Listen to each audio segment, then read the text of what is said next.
Hello students, today we will read our third chapter. We are a bit different. This chapter is very interesting and you will learn that how many peoples are different from each other.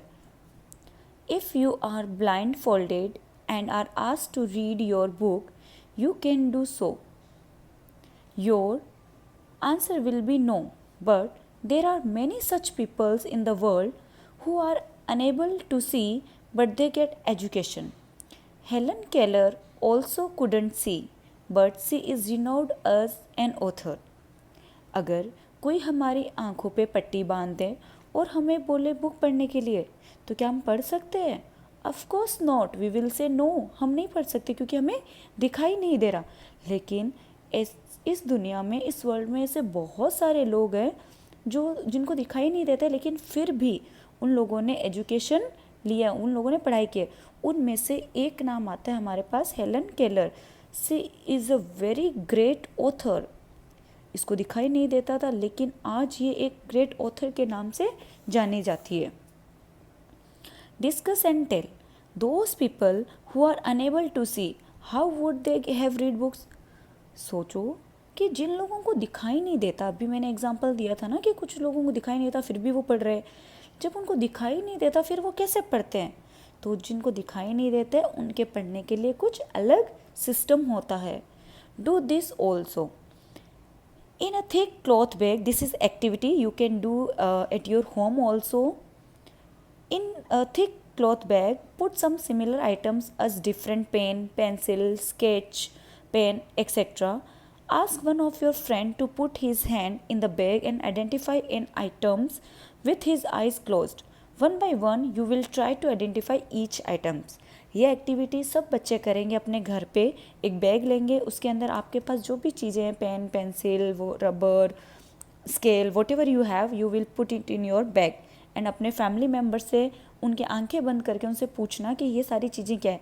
One by one वो सारी चीज़ें उनको बताने लग जाएंगे. वो बताएंगे क्योंकि उन लोगों ने उनको टच किया है, उनको देखा, इसलिए उनको वो रिकॉग्नाइज कर सकेंगे. Discuss and tell. How did you all identify those items. आपने ये सारे आइटम्स कैसे आइडेंटिफाई किया? आपको कैसे पता चला कि ये पेंसिल है, ये पेन है? You might have identified the item by touching them. हमने जब उनको टच किया तब हमें पता चला कि ये पेंसिल है, ये पेन है.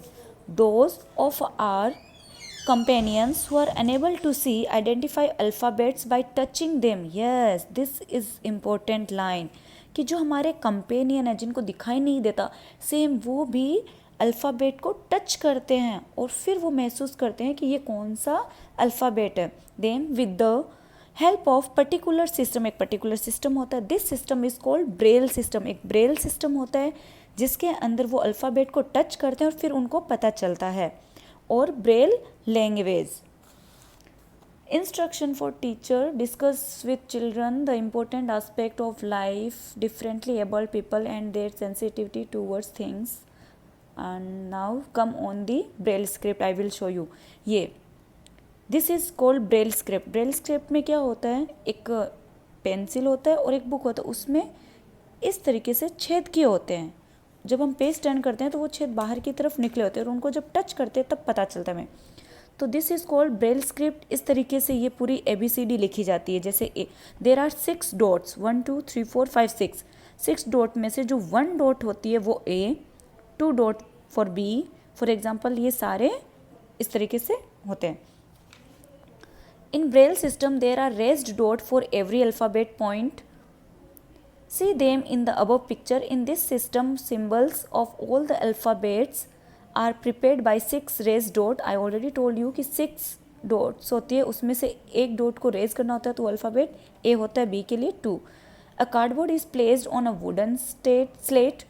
On it, a specially designed scale on which a group of 6 dot. See in the above picture. इसमें ये एक स्केल होता है जिसके अंदर 6 डॉट होता है. उसको कॉपी के ऊपर, कार्डबोर्ड के ऊपर हमें रखना होता है. Is given in a sequence is used. Whichever alphabet is to be written on the paper, accordingly that dot is pierced with a pointed pen like device. जो भी हमें अल्फ़ाबेट लिखना है, हमें उसको दबा के एक होल करना पड़ता है. For example, if English alphabet A is to be written, dot 1 is pairs, this pointed pen device is called stylus. और जिस की हेल्प से हम इस पे पिंच कर रहे हैं, हम डॉट कर रहे हैं, उस डिवाइड को हम बोलते हैं स्टिलस। और इसी से ब्रेल स्क्रिप्ट लिखी जाती है। जो लोग ब्लाइंड होते हैं वो इससे पढ़ाई करते हैं, इससे एजुकेशन लेते हैं। After piercing the dot on the paper it is reversed, paper को फिर रिवर्स्ड करना पड़ता है। On the opposite side of the paper raised dot can be felt when touch, जब वो डॉट को हम प्रेस करते हैं तो पीछे की साइड से थोड़ा सा बाहर निकल आता है पेपर, और जब हम उसको टच करते हैं तो हमें फील होता है कि यहाँ पे कुछ है। और उसी से जो ब्लाइंड पीपल्स होते हैं, स्पेशल पीपल होते हैं, वो आइडेंटिफाई करते हैं। Now find out and write down. Below India is written in Braille language. You also write your name in Braille language with the help of Braille language chart. जैसे यहाँ पे India लिखा है I for 2 dot, N for 6 dot. I already told you there are 6 dot in one case, 1 2 3 4 5 6, जिसमें से ये 2 dot I denote करती है, 1 2 3 4 ये N, इस तरीके से पूरा इंडिया लिखा है। Now you will do one activity at your home also. आप अपना नाम लिखोगे, जैसे मैंने आपको बताया ये चार्ट, इसकी हेल्प से आप अपना नाम लिखोगे। आपके पास एक पॉइंटेड जैसे कंपास होता है, उससे आप लिखोगे। Now in next video I will tell you about the story of Braille language, कि ये ब्रेल लैंग्वेज कैसे इंट्रोड्यूस किया गया, किसने किया। तब तक आप अपना नाम लिख के मुझे सेंड करोगे कि आपका नाम ब्रेल स्क्रिप्ट में आप कैसे लिखोगे। यस।